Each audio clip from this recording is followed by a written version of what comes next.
풀어보는 수학 강연, 수다학에 오신 것을 환영합니다. 보통 저희가 수다학을 통해서 여러분께 알려드렸던 내용들은 어떻게 하면 우리 아이가 수학을 좀 쉽게 이해할 수 있는지, 그리고 어떻게 하면 우리 아이가 수학에 대해서 좀 더 흥미를 가질 수 있는지, 이런 얘기를 나눠왔잖아요. 오늘은 조금 다릅니다. 오늘은 좀 멀리 내다보고 얘기를 하려고 하는데요. 지금 당장 내 아이가 몇 점 수학 점수를 맞느냐도 중요하지만 이 수학을 배우고 수학을 즐겨하면서 내 아이의 미래가 달라질 수 있다. 이런 생각 한번 해보셨나요? 궁금하시죠? 수학에 관심을 많이 갖게 되면 내 아이의 미래는 정말 어떻게 달라질지, 이 수학과 미래 인재상에 대해서 얘기해 주실 분입니다. KT 빅데이터 센터의 김희식 상무님을 큰 박수로 맞이해 주시기 바랍니다. 안녕하세요, 상무님. 네, 만나서 반갑습니다. 네. 지금 상무님께서는 그 KT의 빅데이터 센터에 계시대요. 사실 요즘 우리가 굉장히 많이 듣게 되는 얘기, 많이 사용하게 되는 얘기가 이 빅데이터라고 하는데 잘 모르시는 분들도 상당히 많으시고요. 그리고 또 상무님은 이 빅데이터와 관련해서 어떤 일을 하시는지 좀 궁금한데 설명해 주세요. 그 빅데이터라는 거는 뭐냐면 요즘 뭐 스마트폰이다 이런 게 많이 나오다 보니까 데이터라는 것이 인류가 여태까지 축적해왔던 것보다 많은 데이터가 최근 1, 2년 사이에 쌓이고 있습니다. 네. 앞으로는 더 빨리 발전할 것 같고요. 그러다 보니 그 데이터 속에서 여태까지 몰랐었던 새로운 것들이 많이 밝혀지고 있습니다. 예를 들면은 그동안 언어 번역이라는 건 불가능하다고 생각했었거든요. 그런데 구글이 데이터를 통해 가지고 지금 구글 번역이라는 걸 내놓고 있고 아마 한두 번씩 써보셨을 것 같습니다. 그런 것들이 전부 빅데이터의 힘이고요. 저희 이제 KT는 그걸 가지고 재작년에는 이제 서울시 심야버스라고 해서 올빼미 버스를 빅데이터로 분석을 해서 어떤 노선이 최적인가를 했는데 이게 공공 분야에서는 빅데이터를 적용한 세계 최초 사례인 것 같습니다. 사실 이 빅데이터가 이슈가 되면서 그 별로 인기가 없었던 공대 그 다니는 학생들도 굉장히 인기가 높아지고 취업률도 높아졌다, 이런 얘기도 저도 들은 바가 있는데요.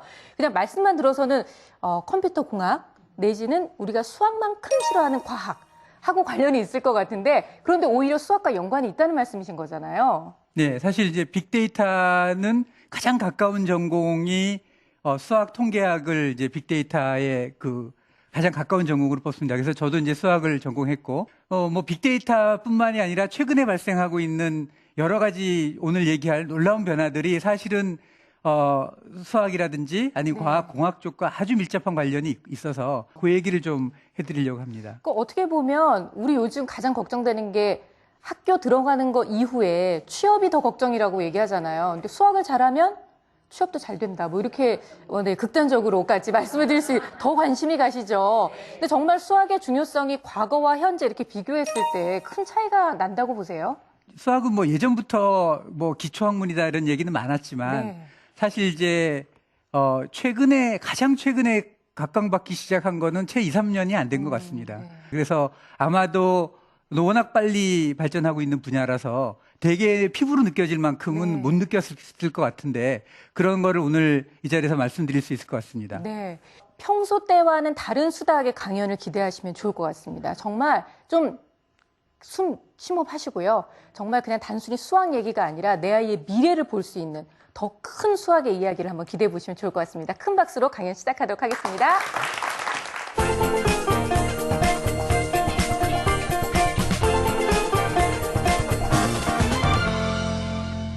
예, 오늘 말씀드리려고 하는 거는 앞에 인사에서도 잠깐 말씀드렸지만 수학을 어떻게 하면 잘할 거냐는 문제가 아니라 수학을 왜 해야 되느냐 쪽에 좀 가까운 것 같습니다. 뭐 이런 얘기를 왜 들어야 되냐는 거는 조금만 생각해 보면 금방 알 수 있는데요. 주식을 하다 보면 그러면 무슨 좋은 그거 없냐? 뭐 좋은 정보 없냐? 이런 것들을 흔히 말합니다. 이 좋은 정보를 알아야 미리 그걸 사두고 미리 땅도 사두고 미리 주식도 사두고 그렇습니다. 사실 어떤 면에서 보면 우리가 투자할 수 있는 것들은 돈이 많지 않은 경우에는 투자할 수 있는 게 사실은 유일한 게 교육이죠. 그래서 투자도 엄청난 장기 투자죠. 한 50년 장기 투자를 해야 되는데 50년 후에 뭐가 뜰 줄 알아야 그 장기 투자에 성공하겠죠. 그래서 그런 것들을 오늘 말씀드리고자 합니다. 자, 그러려면 먼저 세상이 도대체 어떻게 돌아가고 있는지를 말씀드리려고 하는데, 제가 드리려고 하는 말씀은 일반적으로 세상은 급변하고 있다 이런 얘기가 아니라 최근 짧게는 한 3, 4년, 길게는 10년 사이에 굉장히 놀랍게 변하고 있고, 제가 사실 하는 분야가 빅데이터라든지 이런 거다 보니 피부로 무지막지하게 느낍니다. 이 세상이 완전히 달라지고 있구나. 속도가 굉장히 빨라지고 있구나라는 것들을 느끼고 있어서 그 얘기를 주로 드리려고 합니다. 자, 우리 인류 역사상 가장 중요한 변화가 무엇이었을까요? 라고 묻는다면 사실 굉장히 다른 여러 가지 얘기들이 있겠죠. 그런데 아마 피부로 제일 느끼는 것들은 산업혁명이 아닐까 싶습니다. 산업혁명 때 너무너무 급변해가지고 지금 우리가 알고 있는, 우리가 피부로 느끼는 모든 것들이 그때 다 창조됐죠. 그러다 보니 이 산업혁명 초기에 있었던 분들은 속칭 대박이 났습니다. 그래서 우리가 알고 있는 산업혁명 초기에 있었던 유명한 분들이 계십니다. 앤드류 카네기라고 아시나요? 예, 어린 시절 우리 애들도 그랬는데 위인전 많이 읽혔죠. 뭐 견습공 시절, 견습공으로 출발해가지고 정말 열심히 일했더니 전 세계적인 거부가 됐다. 지금도 그러죠. 그런데 정말 열심히 한다고 전 세계 견습공에서 전 세계 가장 유명한 부자가 될 수 있을까요?죠. 사실은 그분들이 시대를 잘 타고 나신 분들입니다. 그분들이 다 산업혁명 초기 시대 분들이거든요. 산업혁명은 잘 알다시피 증기기관이 발견이 되면서 그동안 사람들이 노동으로 막 일하던 것들을 증기기관이 해냈죠. 그 증기기관이 굉장히 필요하겠죠. 증기기관은 뭘로 만들었나요? 철로 만들었잖아요. 앤드류 카네기가 철강의 아버지고 왕자죠. 그 다음에 증기기관 돌리려면 석탄, 석유가 필요하죠. 존 록펠러는 석유 산업의 지배자라고 일컬었던 분들입니다. 이런 분들이 거부가 되셨죠. 그런데 지금 놀라운 일들이 벌어지고 있습니다. 거의 100년 만에 최초로 새로운 세대가 열리고 있습니다. 뭐냐면 예전에 육체 노동을 대체하는 혁명이 일어났다면 지금은 뇌를 대체하는 지식혁명이 일어나고 있습니다. 스마트 혁명이라고도 부르는 여기가 굉장히 많죠. 그러다 보니까 지금 제1위 기업은, 전 세계 1위 기업은 뭔지 아시나요? 애플인데, 애플의 스티브 잡스는, 예, 아시다시피, 대학도 중퇴했고, 당대의 부를 이룬 사람이죠. 우리는 그동안 부자 아빠에게 태어나야 된다고 생각했었는데, 지금 1위를 하는 사람은 당대의 부를 이룬 사람입니다. 예, 2위는 좀, 엑슨 모빌이라고 존 록펠러의 후손이기 때문에 그쪽은 좀 그렇지만, 3위는 구글이에요. 세르게이 브린이나 레리 페이지 이분들 다 그냥 중산층 가정에 태어나서 당대의 부를 이룬 분들이죠. 사실은 약간 불우했던 분들이기도 합니다. 대부분 다 중퇴자들이시고 이게 미국에서만 벌어지고 있느냐? 그렇지가 않습니다. 마윈이라고도 하고 잭마라고도 하는 알리바바를 세운 분이 있는데 작년 9월에 상장을 했습니다. 상장을 할 때 이 알리바바가 평가를 얼마를 받았냐면 230조를 했어요. 230조면 얼마인지 잘 모르시죠? 삼성이 한 180조 정도 됩니다. 삼성보다 한 150% 정도 높습니다. 예. 예, 마윈은 영어 강사하셨던 분이죠. 2000대 초반만 해도 영어 강사하고 관광 가이드 하셨던 분입니다. 그런데 10년, 짧게는 한 4년 사이에 그 부를 이루셨죠. 이런 분들이 무지막지하게 많이 탄생하고 있습니다. 이분들이 다 하는 분야가 옛날에 다 증기기관 중심으로 다 올망졸망 모여 있었다면 지금은 다 어디 부근에 모여 있냐면 머리 쓰는 종류에 다 올망졸망 모여 있습니다. 다 그쪽에서 성공하고 있습니다. 이래서 테크 산업이라고도 하고 유테크 산업이라고도 하는데 이 유테크 산업의 발전이 너무 빠릅니다. 그래서 미국의 발전의 대부분이 이 테크 쪽에서 나오고 있다 보니 빈익빈 부익부가 너무 심해지고 있습니다. 그래서 얼마 전에 실리콘밸리에서 데모했습니다. 니들이 부를 다 가져가고 일반 사람들은 아무것도 나눠주는 게 없다. 지금 테크 쪽으로 부가 급성장하고 있습니다. 자, 그러면 예를 하나 들어서 또 설명을 해보겠습니다. 우버라는 서비스를 혹시 아시는지 모르겠는데 들어보신 분도 있고 못 들어보신 분도 있을 텐데 요거 예를 좀 들면서 하겠습니다. 뭐 스티브 잡스 얘기는 너무 흔하죠. 그러니까 요걸 이제 가볍게. 예. 우버는 모바일 앱으로 택시를 부르는 거예요. 일종의 콜택시를 전화로 부르던 거에서 앱으로 바뀌었던 뭐 별거 아니겠죠? 이 우버의 서비스가 조금 특이하긴 하지만 이렇게 고급 서비스를 한다거나 특이하긴 하지만 근본적으로 콜로 부르는데 뭐가 별거냐 이런 얘기들 많이 들으셨을 것 같습니다. 이런 신기한 것들. 근데 이게 작년 초에 가치평가를 받았는데요. 얼마를 받았냐면 작년 초에 18조 가치평가를 받았습니다. 감이 잘 안 오시죠? 18조는 소니보다 높은 겁니다. 소니가 17조? 지금은 한 15조 정도 됩니다. 한때 세계를 흔들었던 기업이죠. 세계의 가장 위대한 기업이라고 일컬었던 소니보다 이 기업이 큽니다. 근데 어느 정도냐면 이 회사가 언제 생겼냐면 4년 전에 생겼고요.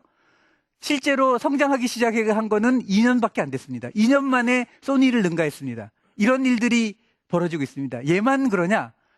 이런 애들이 한 80개 정도 됩니다. 1조 이상 되는 애들이. 자, 도대체 이게 무슨 일이냐는 거죠. 도대체 이게 어찌된 일이냐는 거죠. 갑자기 왜 이런 일들이 우다다다닥 벌어지고 있느냐는 겁니다. 기본적으로 지적 혁명이 일어나고 있습니다. 무슨 얘기냐면 더 똑똑한 기업이 다 먹어버리는 일이 벌어지고 있죠. 콜택시라는 분야 별로 이상하지 않은 분야였는데 조금 더 똑똑하게 접근했더니 왕창 다 먹어버리는 일들이 벌어지고 있습니다. 그러니까 그 우버는 우리나라에서 불법화돼가지고 나갔습니다. 왜 불법화됐느냐? 택시업계가 난리가 난 거죠. 예, 왜냐하면 다 죽게 생겼다는 거죠. 우리나라만 그런 게 아닙니다. 우버가 들어가는 모든 나라가 지금 택시업계가 전체가 발칵 뒤집혀가지고 데모하고 난리도 아닙니다. 프랑스에서는 아주 거리 시위를 굉장히 강력하게 했습니다. 왜냐하면 조금 똑똑한 애들이 들어오니까 기존 업계가 다 죽어버리는 일이 발생을 하고 있습니다. 그래서 얘네들이 18조쯤 되는 거예요. 자, 이런 일들이 모든 군데에서 발생하고 있습니다. 두 번째는 뭐냐면 얘네들이 쓰는 주 무기가 뭐냐면 뭐 프로그래밍 이런 거죠. 이게 앱, 그 디지털입니다. 이 디지털 무기를 든 애들이 전부 전쪽을 다 장악을 하고 있는 거죠. 사실 우버는 택시를 하던 분들이 아니에요. 우버는 컴퓨터 프로그래밍을 하던 애들이 택시로 뛰어든 거예요. 예, 택시가 컴퓨터를 장악한 게 아니라 컴퓨터가 택시를 장악을 한 겁니다. 그러니까 코딩을 하는 놈들이 지금 전 산업으로 다 뛰어들고 있는데 한둘이 아닙니다. 모든 산업이 다 박살이 나고 있는 상황입니다. 지금 그것도 얼마 안 됐어요. 한 2, 3년 사이에. 그리고 이 디지털화가 되다 보니 사실은 디지털은 코딩만 배우면 되잖아요. 코딩 좀 알면 좀 길 가다가 아무나 좀 똑똑하기만 하면 뛰어들어가지고 성공 확률은 대단히 낮지만 어쨌든 중에 전 세계 중에 누군가는 성공을 하고 있는 거죠. 창의력 폭발 시대에 이르고 있습니다. 이거를 좀 하나씩 또 간단하게 보겠습니다.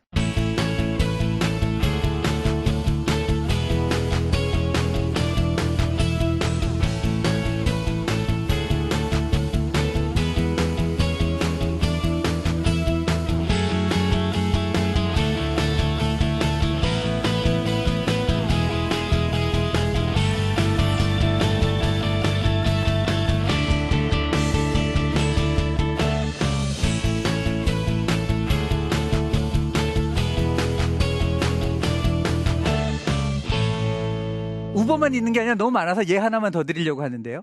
버즈피드라는 데가 있습니다. 얘가 잘 모르시겠지만 전 세계 언론 1위입니다. 얘네들이 언제부터 됐냐면 생긴 지는 좀 됐는데 본격적으로 발전하기 시작한 지가 2012년 정도부터 갑자기 급증하기 시작했더니 지금은 월 방문자가 1억 5천입니다. 우리나라 인구의 한 3배쯤 되죠. 그러면 어떻게 해서 이 버즈피드가 갑자기 이렇게 뜬 게 된 거냐?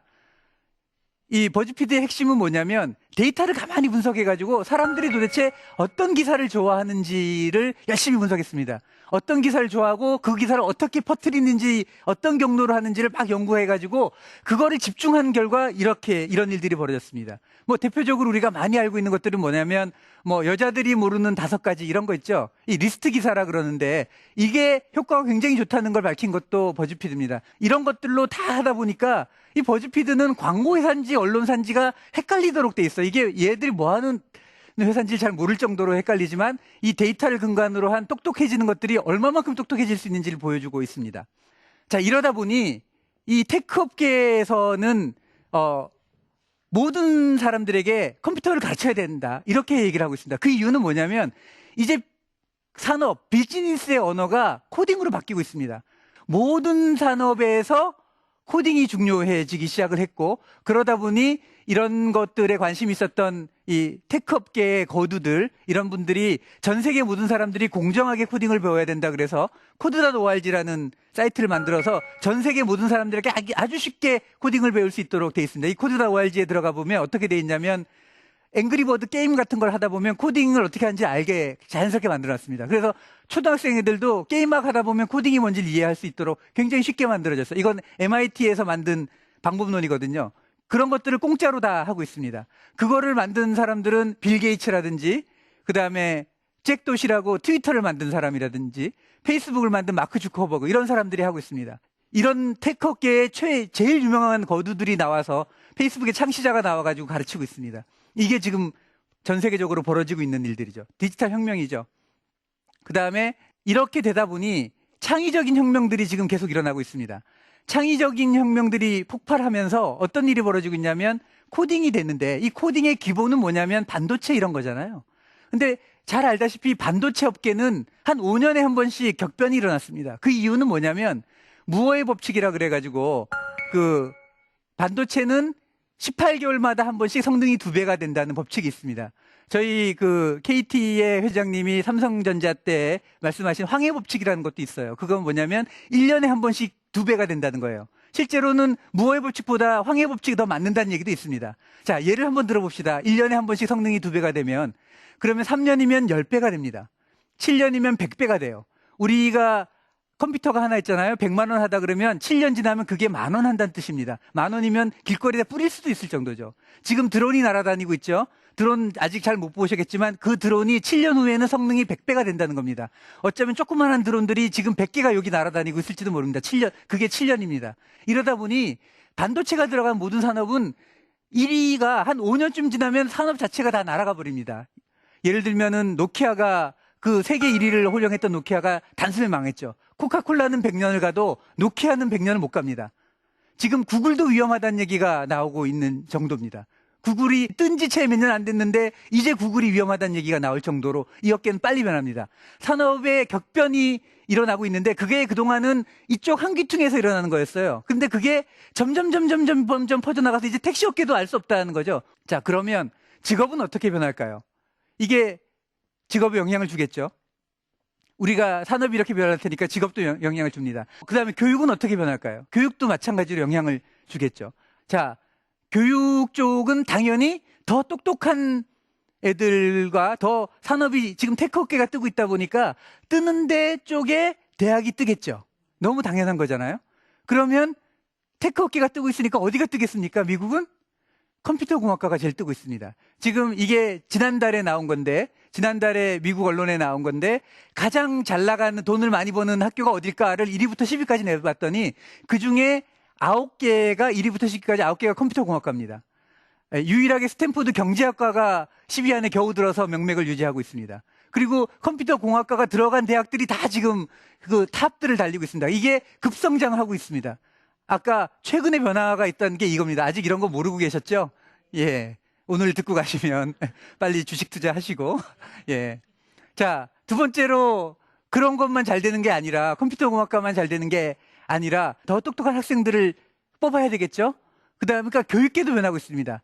디지털 혁명 때문에 택시업계만 문제가 있는 게 아니고 언론만 문제가 되는 게 아니고 교육계, 대학도 자체가 완전히 변하고 있습니다. 그게 뭐냐면 무크라는 게 떠오르고 있습니다. 간단히 말하면 인터넷으로 교육하는 거예요.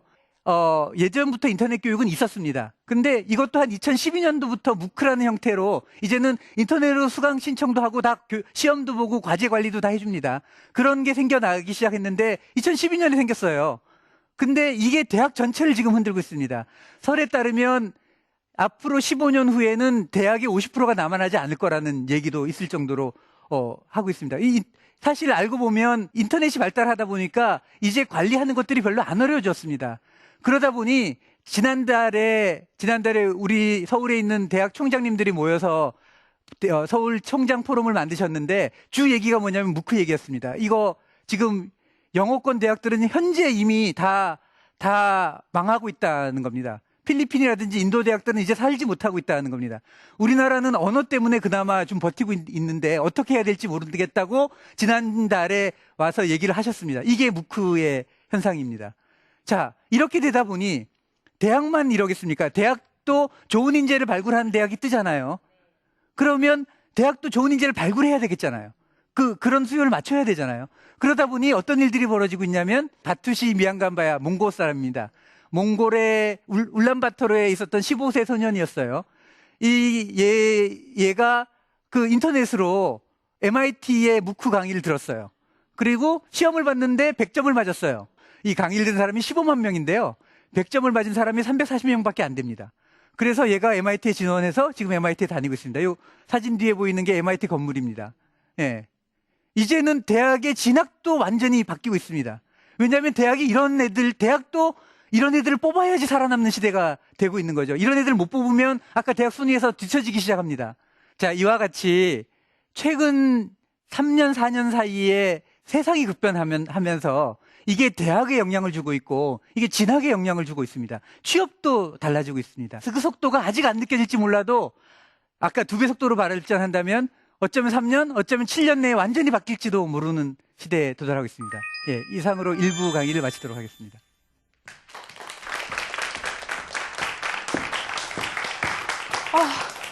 마음이 급해요. 빨리 입으로 가야만 할 것 같아요. 어머님들 어떠셨어요? 저는 듣는 내내 정말 위기를 좀 느끼기도 했어요. 왜냐하면 전 세계적으로 모든 사람들이 한참 앞서서 가고 있는데 우리는 아직도 이소부화의 토끼와 거북이를 생각하면서 괜찮아, 느리게 가도 절대 지지 않아, 뭐 이렇게 생각하고 있었던 것 같아서 뒤통수 맞은 것 같은 그런 기분이 드는데요. 네, 아직 우리 대학이라든지 이런 데서 말하는 걸 보면 굉장히 좀 세상의 변화보다 조금 많이 느리구나. 근데 이게 예전만큼 대응할 수 있는 시간이 없을 정도로 빨리 변하고 있다는 게 약간 좀 살벌한 느낌을 주고 있습니다. 네.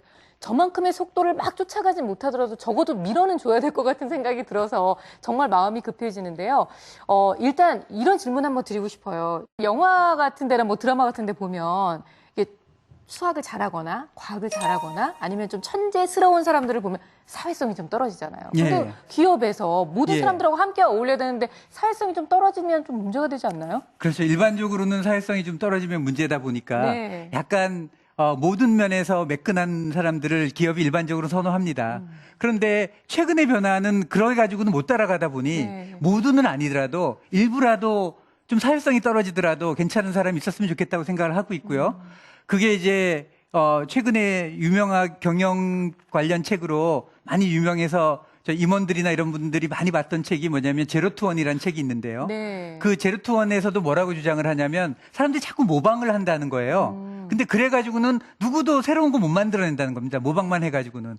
그러면서 얘기를 하는 게 지금 실리콘밸리가 전 세계를 휩쓸고 있는데 이 실리콘밸리에 약간 사회성 떨어진 애들이 거기서 많이 성과를 거둔 이유가 뭐냐면 애들이 사회성이 떨어지다 보니까 네. 남들 말 얘기 잘 안 들어가시고 네. 그래서 한다고 그 실리콘밸리에서 가장 그 성공을 많이 한 사람이 그래서 실리콘밸리가 잘 되는 게 아니냐 이런 얘기도 할 정도로 네. 예, 사회성 부족이 오히려 무기가 될 수도 있을지도 모릅니다. 너무 심하지만 않으면. 네. 근데 정말 이렇게 되려면 내 아이를 이런 길로 이끌어 주려면 수학적으로 이 아이에게 자극을 주는 것이 분명히 필요하다는 말씀이신 네. 거죠? 예, 그렇죠. 네. 2부에서 예. 이 얘기를 해주시는 그 거죠. 얘기를 이제 하려고 네. 이렇게 나왔죠. 그러니까요. 예. 앞에 수다하면서- 이렇게 좀 네. 밑밥을 풀어서. 네. 예. 네, 우리 예. 아이한테 왜 정말 수학이 필요한지, 그리고 이런 발빠른 변화에 함께 발맞춰 가기 위해서 어떤 노력이 더 필요한지 계속해서 2부 강연을 청해 듣도록 하겠습니다.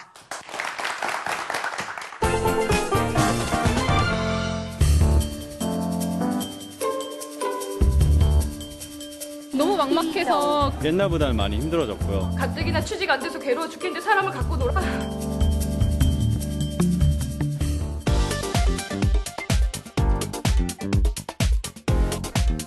어쩌죠? 자리가 없네요. 새로운 세대가 열리고 있습니다. 전 세계 1위 기업은 뭔지 아시나요? 애플의 스티브 잡스는 대학도 중퇴했고 사실은 약간 불우했던 분들이기도 합니다.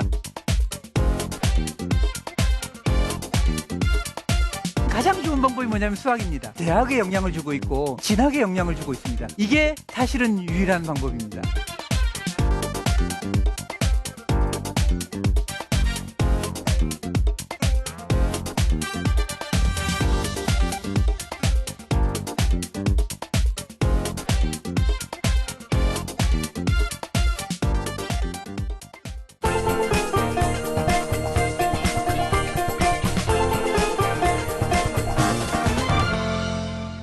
자, 지금까지 그 시대가 변하는 얘기를 했는데, 이 얘기와 도대체 수학이 무슨 관계가 있다는 말이냐는 생각도 드실 테고요. 아, 이거 빨리 뭔가를 해야 될 것 같은데, 어떻게 하면 좋지? 빨리 코드다 ORG에 들어가가지고 앵그리버드 게임을 시켜야 되나? 자, 그러면 이제 그 얘기를 좀 시작하려고 합니다. 자, 수학과 관련돼가지고 지적 노동이 막 되다 보니 수학이 지금 굉장히 중요해지고 있고 그 중요해지는 게 아까 시작에서 잠깐 말씀드렸다시피 한 2, 3년밖에 안 된 그 새로운 경향들입니다. 사실 코드.org도 작년에 이제 뉴욕타임즈에서 무슨 기사가 났냐면 코드.org 같은 걸로 막 하고 있는데 이래서 되겠냐 막 이런 얘기가 나왔습니다. 무슨 얘기냐면 창의적인 사고를 해야 되고 논리력을 갖춰야 되는데 창의와 논리인데 그걸 코딩 교육을 시킨다고 되냐, 그 앵그리버드 게임 한다고 게임 만들지 되냐 이런 얘기가 작년 뉴욕타임즈에 나왔습니다. 그러나 물론 이 흐름은 너무 대단해서 그 코드.org나 이런 코딩 교육을 강조한 사람들이 주로 실리콘밸리의 테크 업계의 거두들이죠. 이분들은 그 슬로건이 뭐냐면 우리가 세상을 바꾸고 있다. 우리가 세상을 새로 만들어 나가고 있다는 슬로건 하에 우리가 교육도 새로 만들겠다. 이러면서 지금 자기가 직접 다 교육 제도도 만들고 있는 중이죠.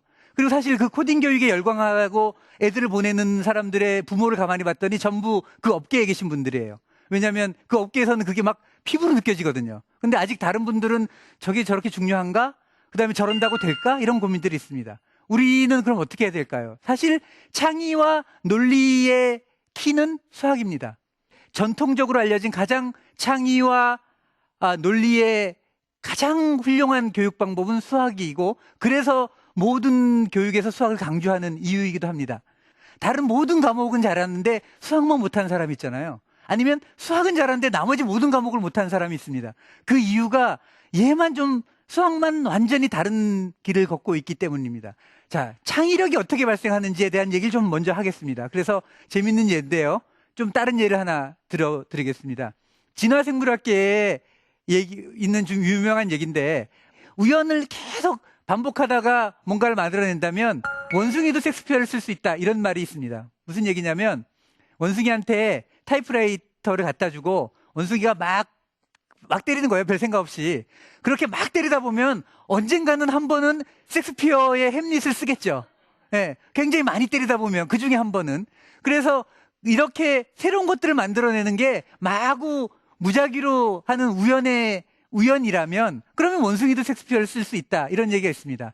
그래서 이거를 리차드 도킨스라고 진화생물학계에 굉장히 유명하신 분이 계신데 이분이 그 눈먼 시계공에서 진짜 원숭이가 섹스피어를 쓸 수 있느냐 하나를 한번 예를 들었습니다. 어떤 거냐면 섹스피어의 햄릿에 나오는 한 대목이래요. 그래서 굳이 그냥 따왔습니다. 내가 보기에는 저건 쪽제비 같아 라는 얘기 저 한 줄을 만약에 원숭이한테 타이프라이터를 갖다 주고 치게 하면 얼마 만에 칠까요? 라고 한번 계산을 해본 거예요. 그러면 어떻게 하면 되냐면 맨 앞자에 나올 수 있는 거 이건 잘 못 알아들으셔도 됩니다. 맨 앞에 A, B, C, D 나올 수 있죠. 그래서 나올 수 있는 가지수가 알파벳 26자에다 공배까지 하면 27개고요. 그러니까 27개 곱하기 27개에서 저게 총 28자거든요. 그래서 나올 수 있는 경우의 수가 몇 개냐면 27에 28승입니다. 예, 자, 요걸 좀 대충 계산해 보면 10에 한 30승 정도 되는 1초에 한 번씩 치면 저거 한 줄을 원숭이한테 치라 그러면 10에 30승년 정도 되면 한 번 칩니다. 이게 무작위적인 시도입니다. 우리가 아이디어를 낸다고 함이 이러다 보니 그치 원숭이한테 맡겨가지고는 저게 너무 저 한 문장 치는데도 너무 오래 걸리잖아. 그러니까 원숭이보다 좀 똑똑한 놈이 했으면 좋겠어 라고 생각하는 겁니다. 요거를 조금만 바꿔보겠습니다. 창의력이라는 것이 어떻게 생기는지. 사실은 이게 모든 창의력의 유일한 길입니다. 요걸 약간만 바꿔보겠습니다. 이게 리차드 도킨스가 했던 거라서 그대로 따왔습니다. 원숭이한테 그냥 한 번 아무 문장이라고 치라고 합니다. 그러면 대충 치겠죠? 근데 약간만 바꿉니다. 야, 이거 틀렸으니까 새로 쳐! 하지 않고 요거 중에 한 2자만 바꿉니다. 2자만 아무거나 그냥 랜덤하게 2자만 바꾸는 거예요. 그냥 아무거나 아무 2자나 바꾸는 거예요. 그 다음에 아무 2자나 아무렇게나 바꾸는 겁니다. 그래서 그거의 변종을 한 10개쯤 만듭니다. 그 중에 제일 가까워 보이는 거 하나를 택합니다. 그게 두 번째 답이에요. 그리고 이 두 번째에서 또 아무거나 2자를 바꿉니다. 그냥 아무거나요. 그걸 한 10개쯤 만들고 또 그 중에 제일 가까운 거 하나를 선택하고 요 2가지 과정을 계속 반복을 하면 쭉 가다 보면 한 20까지 가도 잘 안 보이죠? 20번 해도 잘 안 보입니다. 근데 한 30번쯤 가기 시작하니까 꽤 비슷해지기 시작을 하고요. 대충 한 40번쯤 되면 아까 그 문장이 완성이 됩니다. 시간으로 따지면 이걸 1초에 한 번씩 한다 그러면 한 40초 정도면 되겠죠? 예. 그 다음에 이거를 좀 길게 한다 그래도 1분 내지 뭐 2분, 뭐 길게 잡아야 10분이면 됩니다. 그러니까 무슨 얘기냐면 똑같은 원숭이에게 방법만 약간 바꿨는데도 굉장히 우리가 이해할 수 있는 범위 내에서 빨리 도달하게 되겠죠. 이게 사실 창조의 유일한 길입니다. 이게 인류가 여태까지 밝혀낸 창의적인 방법의 유일한 길이 이겁니다. 이게 어떻게 되는 거냐면 조금 생각해보면 이런 겁니다. 아무 답이나 하나 만들죠. 그 다음에 조금 변형합니다. 많이도 변형 안 해요. 좀 고치죠. 고치는 거에도 뭐 이렇게 머리가 들어가질 필요는 없고 원숭이 정도의 지능만 있으면 됩니다. 대충 고치고 그 다음에 제일 가까운 답이 뭔지 하나를 택합니다. 자, 요게 조금 어려울 수도 있겠는데 요 방법만 잘 취하면 되겠죠. 그 다음에 새로 그런 일들을 여러 번 반복합니다. 그래서 어느 정도 반복해야 되냐면 한 40번쯤 반복합니다. 왜냐하면 20번까지 반복하더라도 답이 안 나오니까. 근처에 가는 듯한 느낌도 안 듭니다. 그러니까 우리는 요거를 좀 줄이면 뭔가를 내놓고 검증하고 내놓고 검증하고를 반복하는 겁니다. 내놓는 거를 잘 할 필요는 없어요. 근데 무조건 내놔야 되고요. 검증은 좀 잘해야 됩니다. 그리고 이거를 여러 번 반복하면 됩니다. 되게 아까 보면 우리가 한 40번쯤 반복하면 원숭이도 셰익스피어를 쓸 수 있는데 우리는 그만큼 안 하죠. 되게 한 2번 해본 다음에 에이 이래가지고 소용없어 이런 식으로 한다면 아무것도 안 될 거야. 난 새로운 다른 방법을 찾을 거야. 하지만 이게 사실은 유일한 방법입니다. 이 방법이 된다는 사실을 우리가 몸으로 이해할 수 있다면 40번까지 갈 때 한 20번까지는 기별도 안 간다는 사실을 몸으로 받아들일 수만 있다면 그 다음에 처음에 틀린 답을 내는 걸 두려워하지 않을 수만 있다면 그러면 우리는 아까 같은 거부가 될 수가 있겠죠. 예. 아까 실리콘밸리의 사람들이 이런 걸 특별히 잘하는 거는 이들이 사회성이 부족하고 남들 얘기를 잘 안 듣고 그냥 자기 혼자 방 안에서 이걸 40번씩 하고 앉아있기 때문일지도 모릅니다. 이런 분들이 어쩌면 그래서 창의적인 지도 모릅니다. 실제로 그렇다는 얘기도 있습니다. 자, 그런데 이게 수학이 하는 방법입니다. 사실 이 훈련을 하는 가장 좋은 방법이 뭐냐면 수학입니다. 우리가 다른 신기한 방법을 할 필요가 없죠. 수학입니다. 그런데 수학을 제대로 해야 되는 게 되게 중요하죠.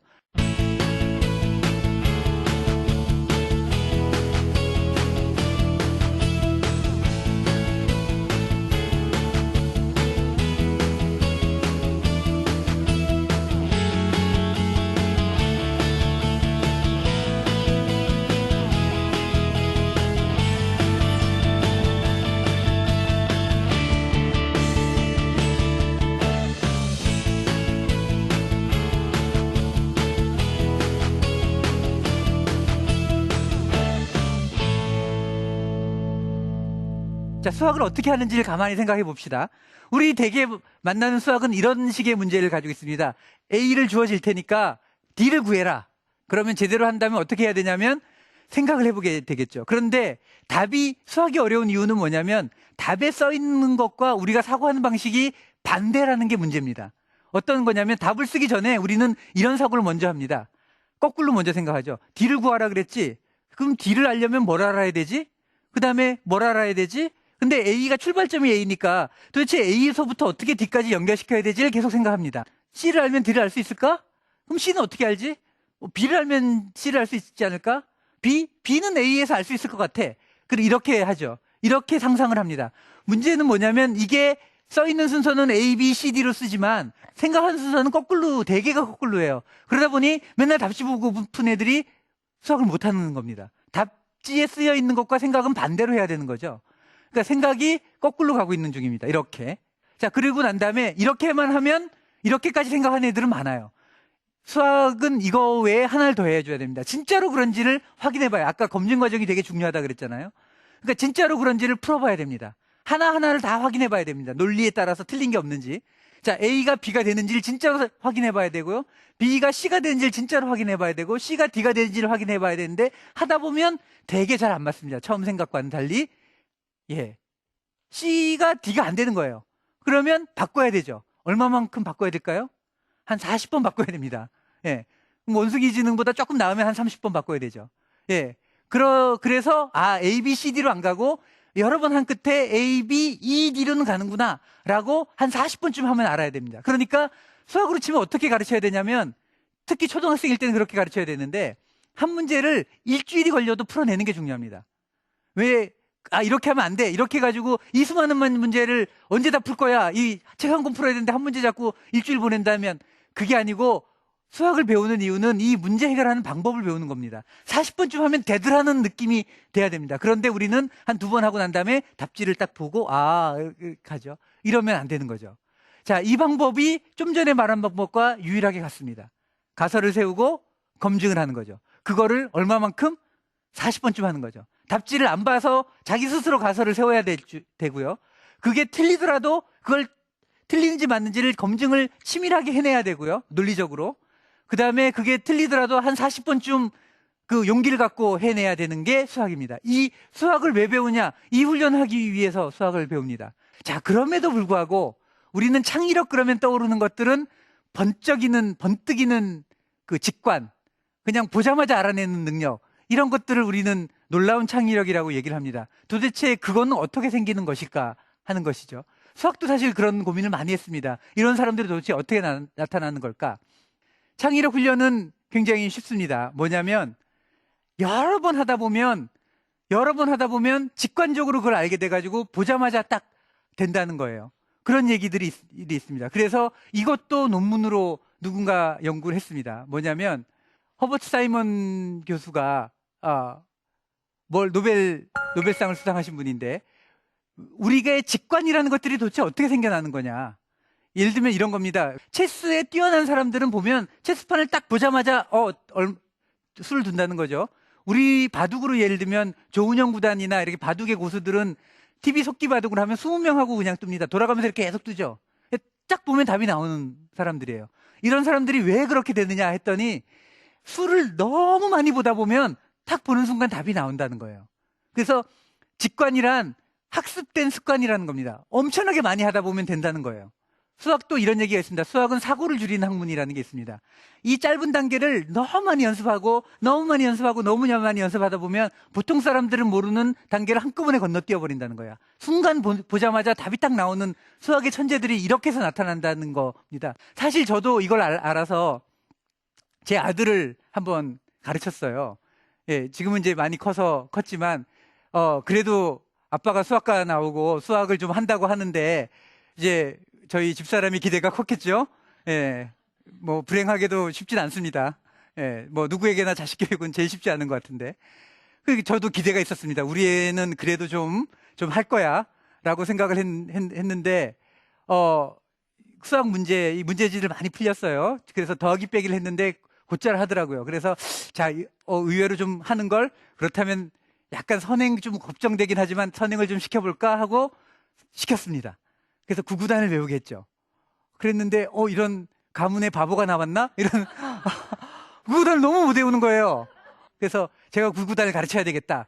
구구단 한 1년쯤 먼저 가르쳤는데 제가 어렸을 때 구구단을 어떻게 했었는지 가만히 생각해 보니까 예를 들면 2단 같은 경우는 2씩 올라가잖아요. 이렇게 2씩 올라가는 걸 가르쳐야 되겠다 해서 그러면 외우기 쉽잖아. 이렇게 해서 야 짝수야 이렇게 가르치려고 우리 아들한테 이제 4 빼기 2는 얼마지? 그러면 2 그러면 그럼 6 빼기 4는 얼마야? 그럼 2 그럼 8 빼기 6은 얼마야? 2 똑같지? 아이고 재밌네 이렇게 하려고 예 이렇게 하려는 기대를 가지고 내가 금방 가르칠게. 내가 수학과잖아 하고 우리 아들한테 자 4 빼기 2는 얼마지? 했더니 얘가 손을 딱 드는 거예요. 그래서 이렇게 해서 2 그러는 거예요. 그때 깨달았죠. 아, 때가 안 됐구나. 왜냐하면 곱셈이란 덧셈의 무지막지한 연습입니다. 덧셈을 하도 많이 해가지고 수를 딱 보는 순간 딱 떠오르는 거예요. 그냥 2, 4, 6 이거는 2씩이네 라고 덧셈을 너무 많이 해가지고 이게 딱 아는 거예요. 우리 아들이 덧셈은 할 줄은 알았지만 충분히 연습이 안 된 거죠. 그래서 사고의 점프가 아니라는 겁니다. 그래서 그만하자. 자, 더하기 빼기 좀 더 열심히 하자. 그래가지고 뭐 문제지 있습니다. 그걸 그냥 50페이지 그냥 다 풀게 해서 그걸 충분히 했죠. 그로부터 한 6개월이 지난 후에 덧셈을 많이 잘하게 된 다음에 구구단을 외워 그랬더니까 한두 시간 만에 외운 거예요. 그래서 나보다 빠른 걸? 그래서 어떻게 이렇게 빨리 했지? 그래서 2단 해서 하니까 2씩 올라가잖아 그러잖아요. 3단 어떻게 외웠어? 3씩 올라가잖아. 4단은 4씩 올라가잖아. 그렇지. 근데 사실은 7단, 8단은 어려운데 저는 어려웠거든요. 제가 고만 때는 어려웠어요. 그래서 9단은 어떻게 외웠니? 그건 어려운데 했더니 9단은 1씩 빼면 되잖아. 예, 사실 생각해보면 9단은 일씩 작아지죠? 9, 그 다음에 18 되죠? 그러니까 끝자리가 한 자씩 일씩 줄잖아요. 그죠? 9, 18, 27. 그러니까 앞자는 하나씩 올라가지만 뒷자가 하나씩 주는 거죠. 예, 모르셨죠? 예, 저도 몰랐습니다. 근데 덧셈 뺄셈을 무지막지하게 시켰더니까 그것도 보이는 거예요. 예, 8단은 2씩 줄어들죠, 끝자리가. 예. 그래서 1시간도 안 걸렸겠죠. 그래서, 야, 됐다. 이와 같이 곱셈이라는 거는 덧셈의 무지막지한 연습입니다. 그게 쌓여가지고 점프가 일어나는 게 곱셈입니다. 그리고 사실은 덧셈, 뺄셈이 같이 합해진 거죠. 사실 저는 덧셈은 많이 연습했지만 당시에 뺄셈을 많이 안 했던 것 같아요. 그러다 보니까 그 뒤가 잘 안 보였는데 덧셈, 뺄셈을 열심히 시켰더니까 이렇게 돼버린 거죠. 사실 그래서 수학을 배우는 제일 좋은 방법은 뭐냐면 교과 과정대로 따라가는 게 제일 좋습니다. 그런데 만일에 조금 더 빨리 이 순서대로 잘 따라간다면 조금 속도를 더 내는 것들은 상관이 없는 것 같아요.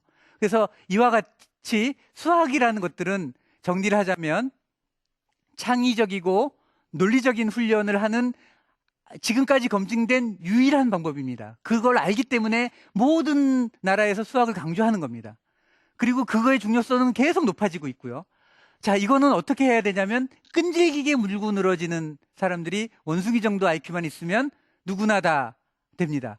모든 사람이 10번 해서 안 되면 40번 정도 하면 거기에 도달할 수 있죠. 그렇게 될 수 있기 때문에 그거를 교육을 시켰으면 좋겠고요. 사실 진도를 따라가고 그런 게 너무 급하다 보니까 제 생각에는 초등학교 한 4학년 정도까지 그 전에 이런 연습을 충분히 하는 게 참 좋을 것 같아요. 그 뒤는 워낙 할 게 많아서 좀 바쁘거든요. 그래서 앞부분에서 좀 충분히 해서 수학이라는 것이 이렇게 문제를 풀어가는 재미가 있는구나라는 것들, 그 다음에 오래 하면 결국은 해내고 그것이 짜릿한 기분을 주는구나를 몸으로 느껴야지 앞으로 살아가는 데 도움이 되지 않을까 생각합니다. 이상으로 2부 강연을 마치도록 하겠습니다. 고생하셨습니다. 네. 저희가 언젠가부터 이 창의에 막 집중하고 몰입하기 시작하면서 그런 얘기 굉장히 많이 하잖아요. 나는 네가 커서 그 창의적인 건축가가 됐으면 좋겠어. 나는 네가 커서 창의적인 과학자가 됐으면 좋겠어. 그 안에, 그 밑에 숨겨져 있는 건 결국 창의와 논리를 알 수 있는 수학이었네요. 네, 그렇습니다. 수학도 없이, 수학의 기초가 없이 내 아이가 어느 순간 멋진 건축가가 될 거라고 어떻게, 우린 뭐 인문학을 많이 알면 알아요. 하지만 그 안에 사실은 수학을 알아야 되는 거잖아요. 논리를 알고. 예. 근데 이런 게 굉장히 궁금했는데요. 내 아이가 수학적인 재능? 수학적인 그 머리가 있는지를 우리가 알 수 있는 방법은 뭐라고 생각하세요? 그냥 단순히 구구단을 잘 외우고 연산을 척척 해내는 것만은 아닌 것 같거든요. 예, 새로운 것들을 내놓고 그거를 끈질기게 하는 두 가지를 잘 갖추는 게 굉장히 중요한 것 같습니다. 그러니까 새로운 거를 사람들은 두려워서 야단을 맞을까봐 틀릴까봐 두려워서 잘 못 내놓거든요. 굉장히 생각보다 쉽지 않은 거고, 그다음에 그거를 그냥 막 내놓기만 하지 않고 잘 되는지 맞는지를 치밀하게 확인해 보는 것, 그것도 중요하고요. 그거를 실패하더라도 한 40번쯤은 해보는 그런 것만 갖춘다면 꼭 수학이 아니더라도 이 지금 변화하는 시대에 적응하기에는 도움이 될 것 같습니다. 네. 저는 다른 것보다 정말 2부 강연에서 가장 마음에 와닿았던 건 그거였어요. 무작위의 우연은 없다. 네. 정말 뭔가 그 사고의 점프, 뭔가 지식에 대한 점프가 생기려면 그만큼 경험이 쌓여야 되는 건데 우리는 그 경험은 굉장히 적게 주어주고 너는 천재여야 돼. 그러니까 자꾸 천재만 너무 갈구하게 되는 것 같아요. 맞습니다. 진짜 무작위의 우연은 없습니다. 내 아이에게 시간을 많이 주시고 많이 경험할 수 있도록 하는 것이 가장 중요할 것 같아요. 자, 강연 들으시면서 많은 깨달음도 있으셨겠지만 궁금증도 있으실 것 같은데요. 여러분들의 수학적 궁금증을 해결해드리는 시간, 수학에게 묻다 에스크메스 함께합니다. 자, 오늘은 인터넷으로 들어온 질문부터 볼 텐데요. 수1992님이 보내주셨어요. 초등학교 3학년 아이를 둔 엄마입니다. 저희 아이는 수학 문제집을 푸는 건 별로 좋아하지 않는데 퍼즐을 맞추거나 큐브를 맞추거나 하는 놀이는 좋아하고 잘합니다. 이런 놀이를 좋아하는 것만으로도 수학적 흥미나 재능이 있다고 봐야 할까요? 라고 보내주셨는데요. 예, 퍼즐을 좋아한다면 수학에 굉장히 가능성이 높습니다. 왜냐하면 수학의 위대한 문제들도 퍼즐식으로 돼 있는 것들이 굉장히 많이 있고요. 네. 그다음에 꼭 퍼즐이 수학의 중요한 문제는 아닐지라도 수학자들이 퍼즐을 굉장히 즐겨 풀면서 놀고 있을 겁니다. 저희가 대학 때 축제 때면 퍼즐 문제를 이렇게 축제 때 했었는데 그러면 전 공대와 자연계에 굉장히 갈 곳 없는 여자친구 없는 분들이 많이 와가지고 정말로 대성황을 이뤘었습니다. 예, 그만큼 퍼즐과 수학은 네. 굉장히 밀접한 연관이 있습니다. 네, 그러니까 예. 수학을 좋아하는 사람들은 대부분 퍼즐을 좋아하니까 예. 네, 그렇게 보시고 또 그런 쪽으로 이끌어 주시면 참 좋을 것 같다는 생각이 드네요. 네. 자, 현장에서 강연 들으신 우리 어머님들 중에서도 궁금한 점 있으실 것 같은데요. 질문 받아볼게요. 네. 네, 앞에 어머님. 네. 저는 어찌 보면 조기 수포자 중에 하나인데요. 오늘 강사님 말씀 들으면서 강의 들으면서 이렇게 수학이 재밌었던 걸 왜 내가 미리 이렇게 포기를 해버렸는지 후회가 되고요. 그리고 제가 포기를 하니까 저희 애들도 다 포기를 했어요. 그래서 제가 강사님한테 궁금한 건 그 수포자들에게 저처럼 나이가 많거나 뭐 앞으로 또 중간에 포기하려고 하는 그 지금 마음 먹고 있는 사람들 있잖아요. 그 사람들에게 지금이라도 그 어떤 다시 그 수학이 재밌고 도전하면 된다고 하면 어떤 방법이 있는지 한번 알려주셨으면 좋겠습니다. 우리 다 궁금한 얘기인 것 같은데요. 네. 예.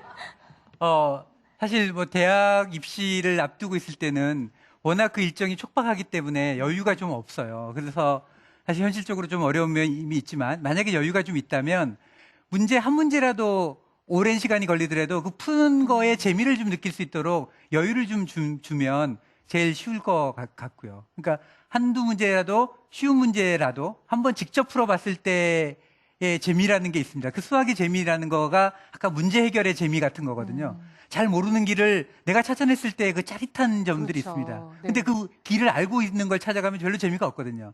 그리고 사실 애들의 경우는 모든 애들은 어려운 걸 하는 걸 좋아합니다. 놀이의 본질은 어려운 거를 남들보다 더 잘하는 거라고 합니다. 네. 그래서 뭐 스케이트보드 연습을 할 때 10,000번의 연습을 해가지고 신발이 다 따라와서 결국 성공했을 때 애들은 그런 걸 좋아하거든요. 그게 수학 같은 경우 그거를 압박하지만 않으면 재미를 좀 느끼기 시작을 하면 금방 따라잡거나 나중에 다른 일을 할 때 그 성공의 경험들이 굉장히 네. 도움이 될 수 있을 것 같습니다. 그러니까 아까 말씀하셨던 2번 만에 포기하는 사람보다 정말 40번 동안 열심히 해보는 그 원숭이의 끈기가 우리한테 좀 필요한 것 같아요.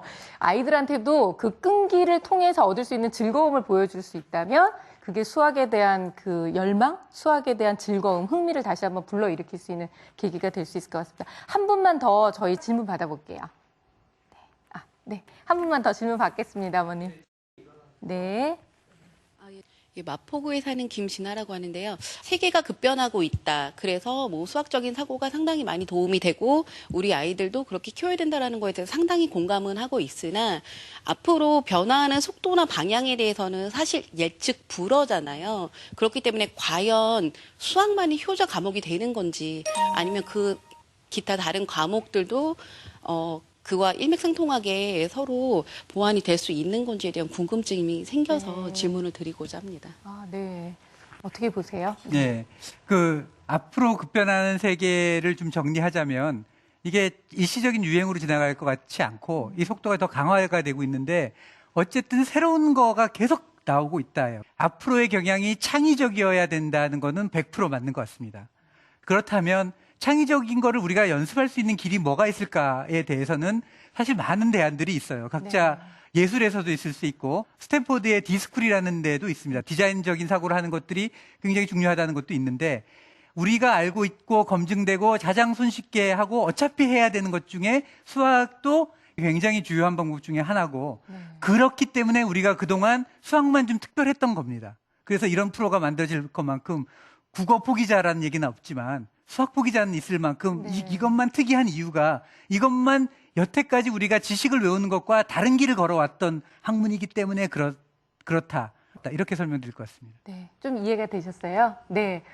정말 그 어느 때보다도 현장 질문에서 가장 좀 뜨거운 반응을 보이셨던 것 같아요. 그만큼 정말 이렇게 급변하는 세대에서 우리 아이들을 어떻게 이끌어가야 될지 그 부모님들의 걱정도 많고 또 그만큼 관심이 많다는 생각이 들었습니다.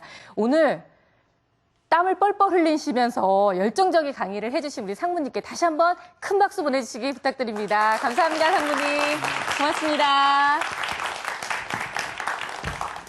최근에 그 이미테이션 게임이라는 영화가 개봉이 됐는데요. 이 내용을 보면 2차 세계대전에서 독일군의 암호를 풀기 위해서 고군분투했던 수학자 앨런 튜닝의 실화를 담은 영화라고 합니다. 암호 해독에 성공을 해서 실제로 1,400만 명의 목숨을 구하고 영국을 승리로 이끄는 데 아주 큰 역할을 했다고 하는데요. 어떻게 보면 우리가 살고 있는 이 세상 안에서 수학이 줄 수 있는 여러 가지 이득과 그리고 또 우리를 앞으로의 발전으로 이끌어갈 수 있는 열쇠를 쥐고 있는 것이 또 아닌가라는 생각이 들어서 수학 앞으로 더 열심히 달려야 되겠구나라는 생각이 들어요. 오늘 수학에 대한 좀 여러 가지 생각들 많이 바뀌셨나요? 네.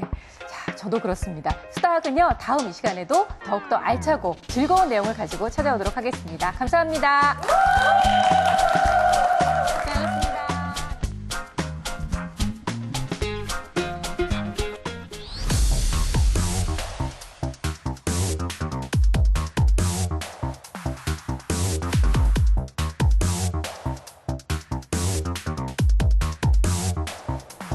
그 수박이 달 것이라는 추측을 기반으로 해서 수박을 딱 선택하게 됩니다.